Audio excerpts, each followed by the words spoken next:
Matthew chapter 16, this is the second and final week that we'll be covering this last section of the 16th chapter of Matthew. We're picking it up in verse 21. Read with me as I read along. It says, "From that time on, Jesus began to explain to his disciples that he must go to Jerusalem and suffer many things at the hands of the elders, chief priests, and teachers of the law, and that he must be killed, and on the third day be raised to life."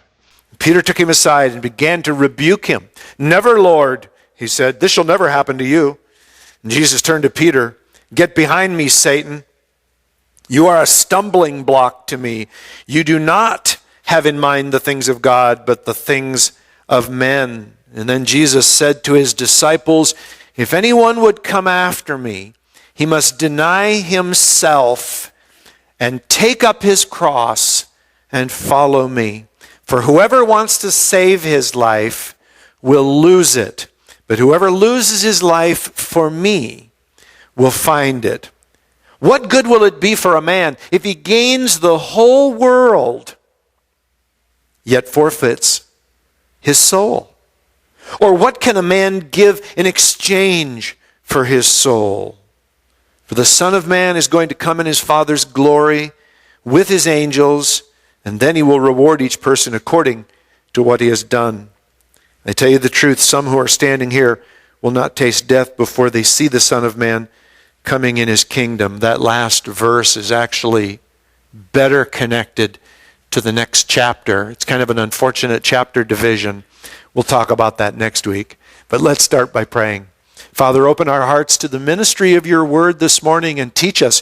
You are the teacher, O Lord our God, and we look to you to instruct us, to open our hearts, and to speak to us, Lord God, and feed the spiritual man inside all of us. That part that you have made alive through your Spirit and regenerated and breathed life into. Lord, fill us with who you are today. We ask it in Jesus' name. Amen. You'll remember that after Peter was soundly chastised for the things that he said to Jesus, when he rebuked him and said, "Never, Lord, never will you have to go to Jerusalem, never will you die. Those things just won't happen to you." That Jesus then turned in verse 24 and he used the rebuke of Peter, the rebuke of the one, to speak a word of warning to them all. And whereas Peter had insisted to Jesus that he follow his plan. That's what Peter was essentially doing. We talked about that last week. Whereas Peter was saying to Jesus, "No, you follow my plan," right? Jesus responded by making it clear that essentially to be a disciple of his means to follow God's plan. And that was probably a hard thing for Peter to hear, but he communicated his idea using three basic terms that we're going to say describe the characteristics of a disciple of Jesus Christ. Let's just first read through that verse 24 one more time, where Jesus said, if anyone, it starts off with, he said to them, "If anyone would come after me, he must," and here's number one, "deny himself. Number two, take up his cross. And then thirdly, follow me." We'll put these up on the screen for you, since those of you who are taking notes, I think this might be somewhat helpful for you. If anyone would come after me, number one, he must deny himself. Number two, he must take up his cross. Number three, he must follow me. Let's take a look at the first one. We'll highlight deny himself. What do you think of? What goes through your mind when somebody talks about self-denial? Do you kind of get these instant pictures of like Mahatma Gandhi or some kind of a lifestyle of, separation from, we think of like a monk sitting somewhere in some isolated, place on a lonely island, completely cut off from society and culture and that sort of thing. Living my life in a monastery and so forth. Those are probably fairly popular images when we mention the subject of self-denial. But the meaning of what Jesus is talking about, if we want to find out what Jesus is talking about when he talks about denying yourself, all we got to do is look at Peter and then do the opposite of that. Because what Peter has just done in this passage is he has advanced his own agenda, his own thoughts, his own ideas, and he has essentially said, this is paramount. This is, have you ever done that in your life? Exalted kind of your own thoughts or whatever, and elevated what you desired above all else? I'm sure we all have many, many times.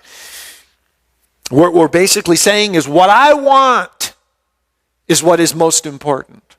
What I want, that's the highest aim. That's what Peter was essentially communicating to Jesus. What I want, Jesus, it's not what you want. It's what I want. And no, you will not go to Jerusalem. You will not die. And frankly, I don't want to hear any more talk about this dying nonsense. And why? Because I don't want it. And because I don't want it, it's not what we're going to do. It's elevating one's own desires. I insist on my way because I want to be happy. It kind of gets into this whole thing that we're dealing with in our culture today about the run for personal happiness, the desire for personal happiness that the world is running after just as fast as they can go. Just for the fun of it. And I do this. I work on my laptop and I type up all my notes, so I have access to the internet all the time, which can be a huge distraction too.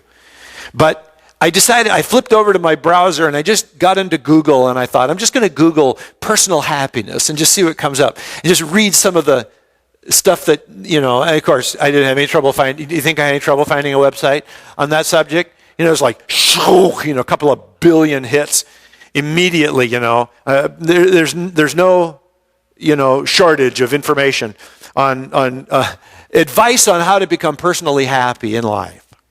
None at all.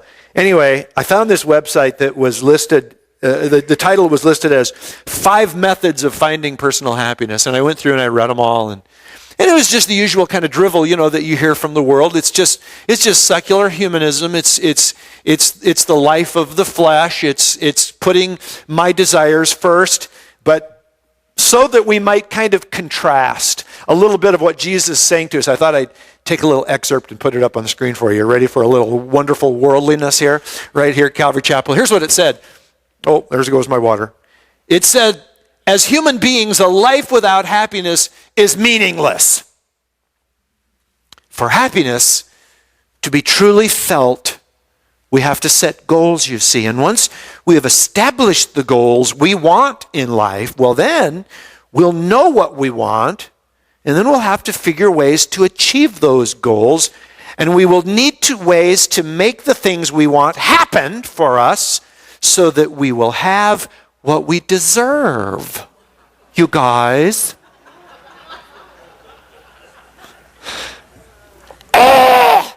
Doesn't it just kind of, it's so all about me and what I can do to be happy. What do you see there? Happiness is the goal. Without happiness, life is meaningless, right? Isn't that what it says? And by the way, this is by no means uncommon. I mean, this is the kind of stuff you pick up on pretty much any website. They don't use the same words necessarily, but the sentiment is exactly the same. And so what do we got to do? We got to set goals so that we get what we deserve. And do you see that it's more than an implication. They're telling you flat out, you deserve to be happy. I mean, without it, good grief. Good grief.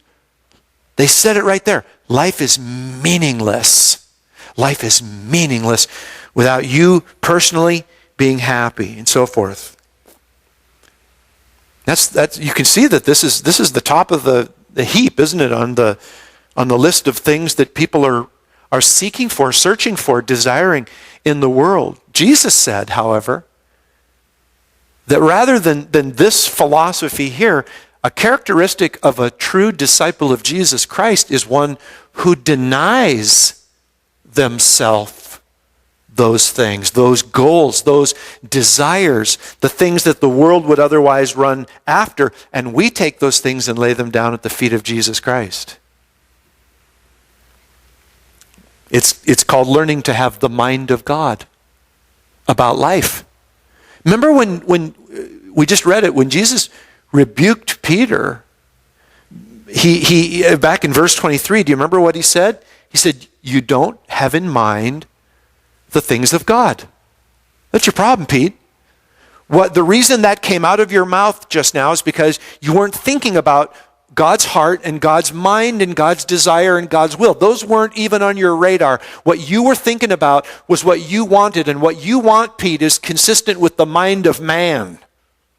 You were thinking like a mere man. You were thinking like a human being. I want you to move beyond that now. I want you to transcend beyond that now. I want you to begin to think differently.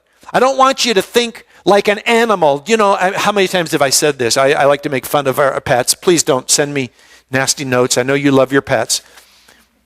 But, you know, we like to think they're so smart. Oh, he's so smart. You know, pets, they think with their stomach, right? You know, how do you get them to do things? You hold out a treat, you know? Hey, roll over. Whew, there you go, good doggy. He's like, hey, keep feeding me, man. I'll do whatever you want to do. You want me to recite the Pledge of Allegiance? Just give me some treats, you know, sort of a thing. It's all based on the stomach. It's all based on this urge, this basic urge to satisfy fleshly lusts. And as human beings, we can abase ourselves to that level of living where all we're living for is just to please our fleshly lusts. And we even start thinking based on our fleshly lusts. That's what Jesus is rebuking Peter for. Peter, you're thinking like a man who is using his stomach for his brain. I want you to think with the heart of God. And just hours, days, or whatever it was before that, Peter had said the most beautiful thing when he declared that Jesus was the Christ, the Son of the living God. There it is, Peter. That's the way I want you to respond. I want you to respond moved by the Spirit, not by the flesh. I love how the New Living Translation puts Matthew 16:23. Let me put this on the screen. Basically, it's Jesus saying, listen, Pete, you're seeing things merely from a human point of view, not from God's. And that's kind of a clear, sort of a elongation of what Jesus is actually saying to Peter.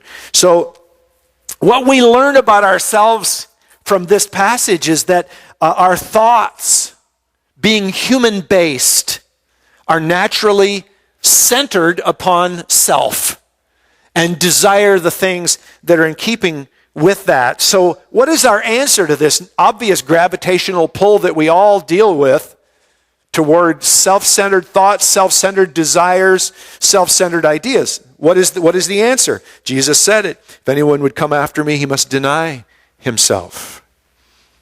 He must deny himself. And in the case of what he's saying to his disciples at that time is, he's saying, guys, listen, I understand that this doesn't make sense to you right now. And I understand that what I'm saying to you about going to Jerusalem and being turned over to the Gentiles and dying there, I understand that doesn't make you happy. And I understand that it confuses you and frustrates you when I say these things. It's not what you want. But let me explain something to you, boys. Being my follower isn't about getting what you want. It's about adjusting what you want to the will of my Father in heaven. That's what we're doing here, guys. That's what it means to be my disciple, just so you knew. Just so you kind of were able to count the cost. I think that denying self is probably best seen in the practice of fasting, which I hate to do. I'll just admit it right up front. Don't really care to fast. I've done it a few times, not always very successfully, but fasting is a great picture of what it means to deny yourself, because that's exactly what you're doing. And you can do it for a while, but and then what you begin to realize is that it's time for everybody else to sit down at the table and enjoy a meal, but you're not joining them because you're fasting. And so therefore you have to deny yourself the pleasure of sitting down and enjoying that meal and all the things that go along with that, you're denying yourself. You're saying, no, I'm not going to do that. Although it's really, really difficult because it's extremely enjoyable. Way too enjoyable. But to withhold yourself from mealtime and to spend time instead in prayer or meditating on the Word of God or something like that is a practice that involves denying our inner fleshly lusts, desire for food, and so forth. And it's hard. Don't let anybody tell you otherwise. No matter how you slice it, denying yourself is hard. But you know what? If we never learn the art of self-denial, we will go through our lives like Peter, always locking horns with the will of God. Unless we learn some level of self-denial, we will go through the rest of our lives literally at loggerheads with God and His will. And in fact, that's the way some Christians live their lives. They are like always at odds with God. You know? They love Him and all that kind of good stuff, and they know that they need Jesus Christ to be saved, but darn it, does He always have to ask that kind of stuff of me? I mean, good grief. It's not what I want.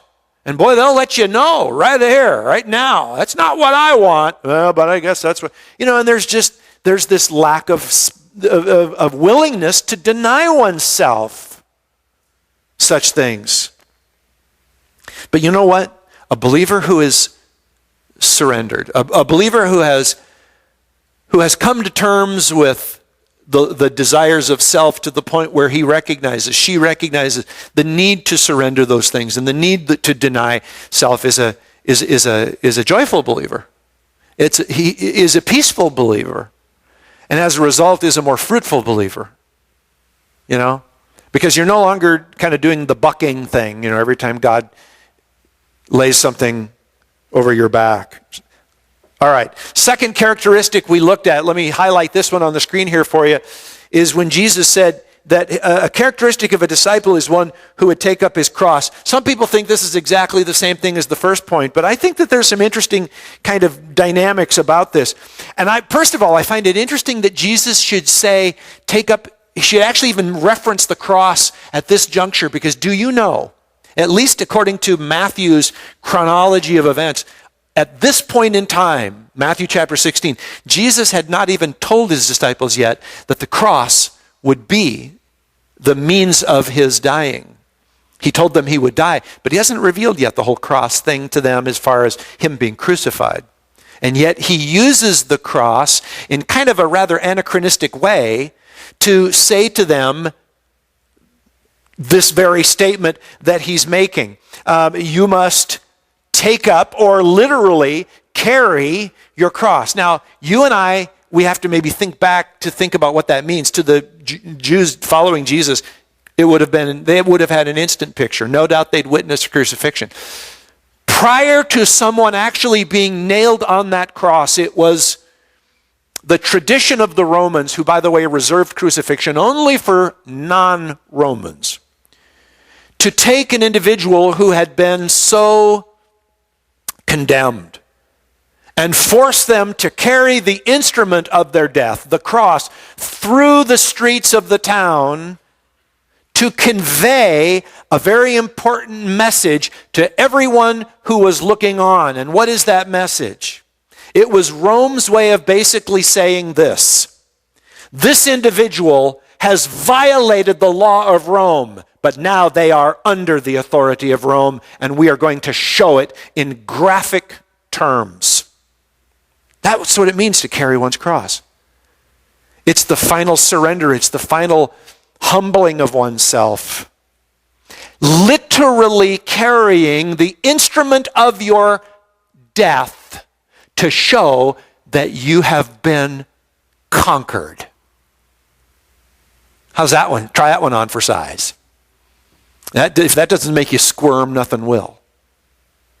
To literally portray to anyone who's looking, I have been conquered. I have been conquered.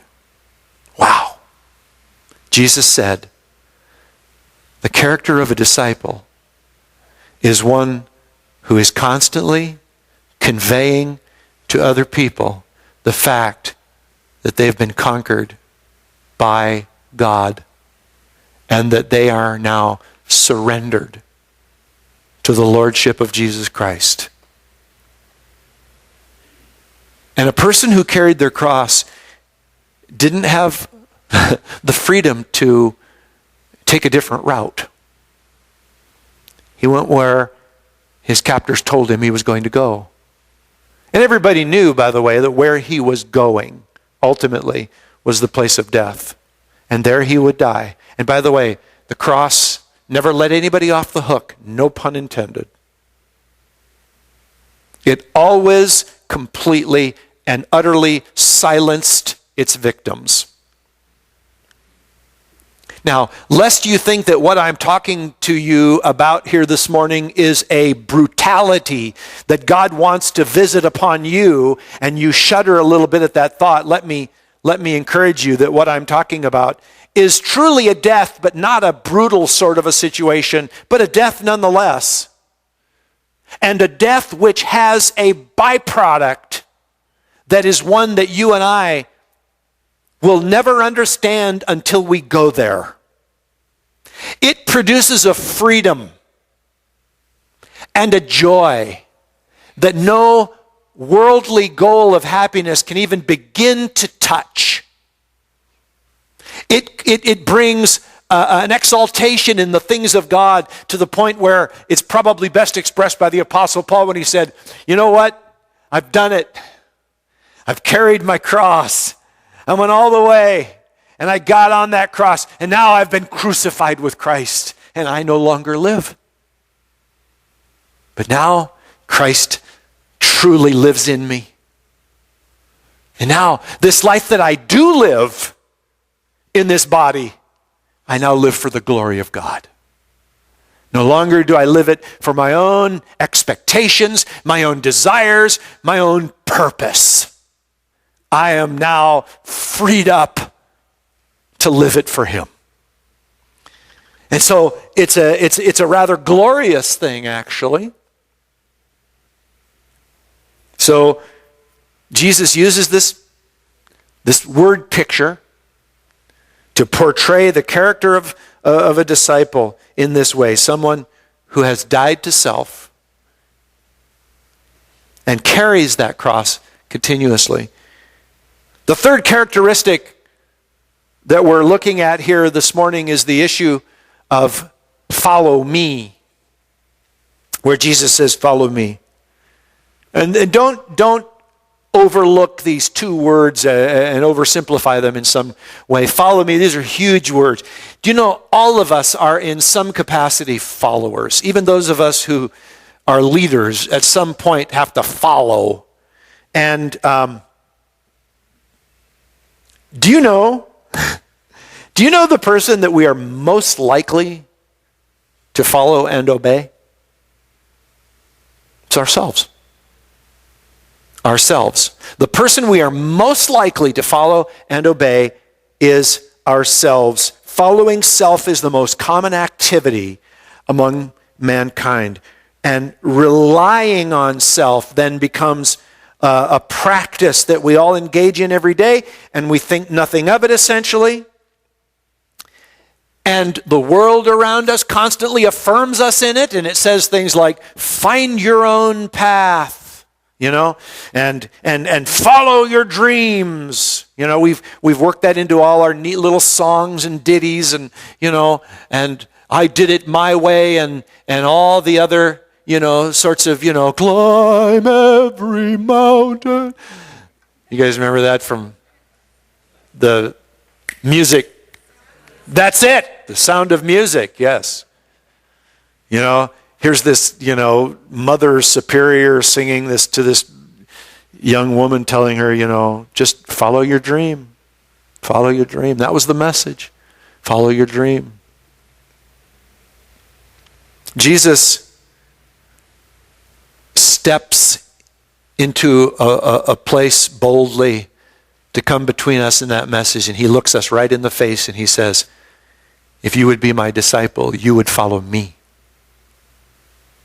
And that's a pretty bold thing for him to say, you have to admit. But it's an important one, and even more so important that we hear what he's saying to us. Follow me, which properly means follow in my footsteps. Now that makes it a little more challenging right there, because it's one thing to say, I'm going to follow Jesus. It's another thing to say, I'm going to follow in his footsteps. That means you're going to go where he goes and experience what he experienced. And that creates a whole new dynamic. That is no small thing, because when we look at Jesus and where he walked, and when we look at where it got him in the end, which was not a place of popularity or a place of worldly success or anything like that, we look at it and we see that, you know what? Jesus walked to the place of rejection. He walked to the place of sorrow. He did not walk toward the door that said, you know, here's the fun life, this direction. He seemed to kind of almost walk the other way. And, you know, later the disciples understood that very thing when they shared in that rejection. And they shared in the difficulty and the trials. Here's the crazy part. They didn't walk around, you know, with just sad faces when they found themselves walking in the footpaths of Jesus. You know what they did? They rejoiced. Remember what happened after they got scourged? After literally they got whipped like horses. In fact, way worse than you do to a horse. It says in the book of Acts, they left the Sanhedrin that day rejoicing that they had been counted worthy to suffer for the name of Jesus Christ. They were like, we're getting to do just what he did. And they were pumped. It wasn't a downer. It wasn't depressing. There was a joy that bubbled up and overflowed that was something that would make the human desire for happiness seem like nothing by comparison. That's the crazy paradox of this life that you and I are called into. It sounds like such a drag, you know? Unless you're willing to deny yourself and take up your cross. I mean, you read that and you go, oh, yay. Anything else? But what we don't get until we actually begin to walk that out is the joy, the peace that just envelops us when we walk in obedience to God's will. And you know, Jesus, I wonder if he looked at his disciples after he said all this and saw maybe the confusion in their minds as they're kind of like, you know, mouth open thing, sort of a thing, which kind of tells you, sort of a thing. And so he goes on here in verse 25, and look at this, because here's the paradox, right? Here it is. For whoever wants, this is the summary, all right, in paradox form. For whoever wants to save his life, that means to preserve it. I want it. I want to possess it.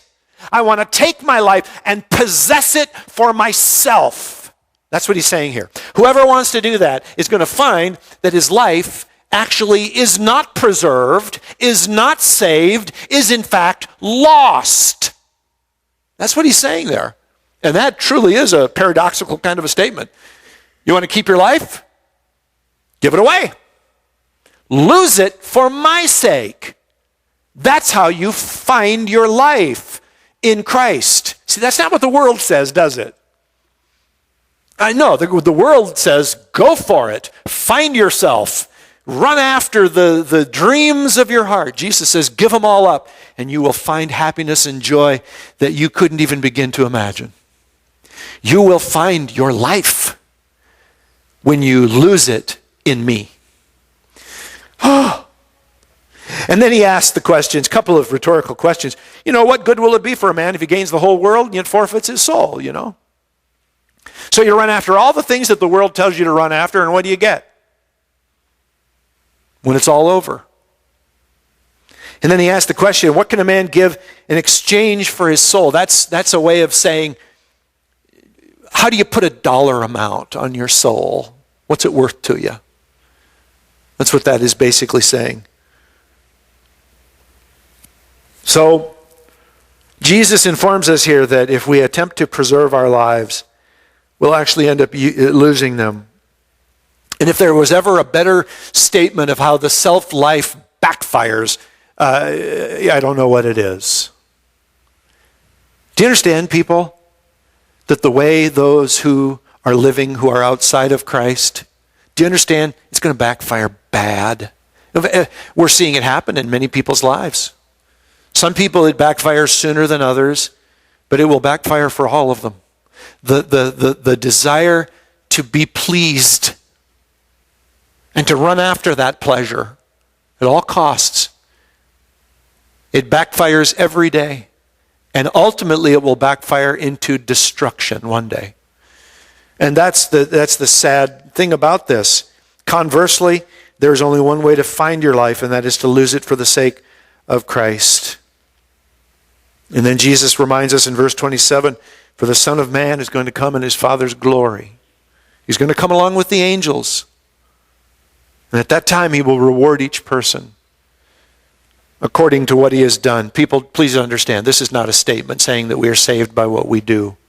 Not at all. He's saying this in the context of all the things he has said up to this point about denying yourself in this life. He's saying, listen, you go through this life denying yourself. Let me tell you, my Father in heaven will not forget. He keeps a running tally in ways that would blow your mind. That which you give up today, let me tell you, you can't even begin to understand how tomorrow those things will be recompensed. You can't even begin to understand how God is going to make good on all the things that you have willingly surrendered at his feet today. And that's really an incredible statement. And he's basically laying this out here because, you see, rather than desiring the things of this world, you and I are to desire the things of heaven. And so he tells us, you know what? You got that to look forward to. This life may in fact be a time of sacrifice and sorrow in some respect. But listen, what's coming later, it's going to blow your socks off. So this isn't asceticism or self-denial for the sake of asceticism. You know? It's a life of surrender to Jesus Christ that he tells us openly here will be rewarded one day. And all kinds of people say, and I hear this said a lot. They'll say, well, but you know what? We shouldn't even talk about the rewards that are coming our way, because if we do, we're going to have the wrong attitude. Where does that come from? Jesus talked about it. Talked about it a lot. Told stories about it. There was once a man who went away and gave things to his son, told him to do this, and then he came back and he said, okay, we're going to settle accounts. And then once he did, he found out what they did and he rewarded them. What's bad about that? I think he wanted us to hold on to that by faith and know that this life is not all there is. Because otherwise, if you think that, you're going to live for this life. But he wants you and I to look with the eyes of faith. This is not all there is. There's a whole lot more. And that's why in the book of Revelation, it says, the Spirit and the bride say, come. Even so, come, Lord Jesus, because that's what we're looking for. That's what we're waiting for.